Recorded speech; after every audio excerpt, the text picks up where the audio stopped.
Good morning. I will shortly be seeing His Majesty the King to offer my resignation as Prime Minister. To the country, I would like to say first and foremost, I am sorry. I have given this job my all, but you have sent a clear signal that the government of the United Kingdom must change, and yours is the only judgment that matters. I have heard your anger, your disappointment, and I take responsibility for this loss.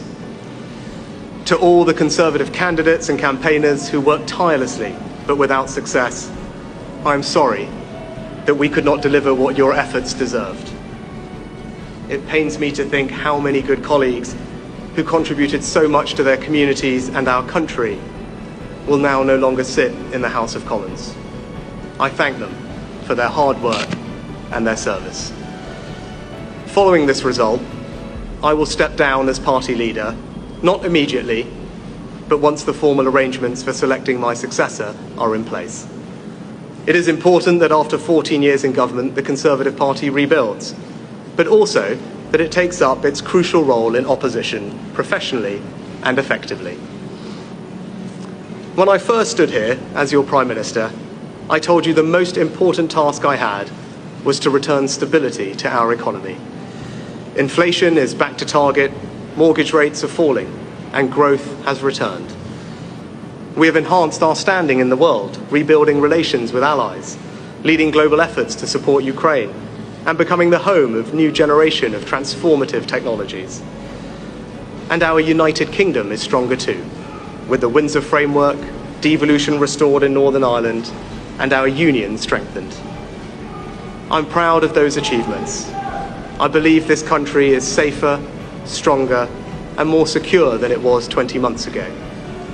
And it is more prosperous, fairer, and resilient than it was in 2010. Whilst he has been my political opponent, Sir Keir Starmer will shortly become our Prime Minister. In this job, his successes will be all our successors, and I wish him and his family well. Whatever our disagreements in this campaign, he is a decent, public-spirited man who I respect.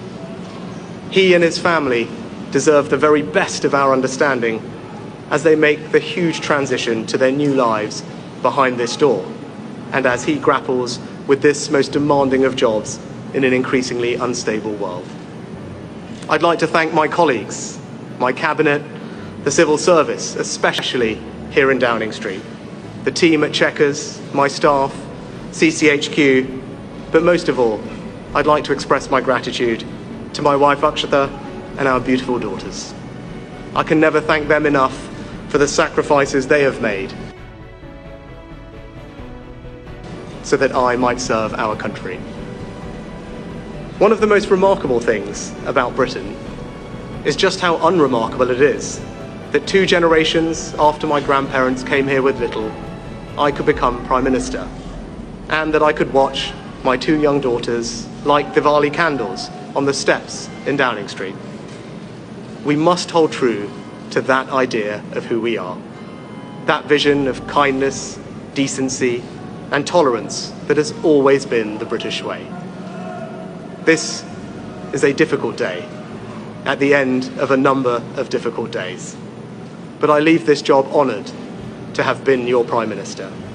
This is the best country in the world, and it is thanks entirely to you, the British people, the true source of all our achievements, our strengths, and our greatness. Thank you.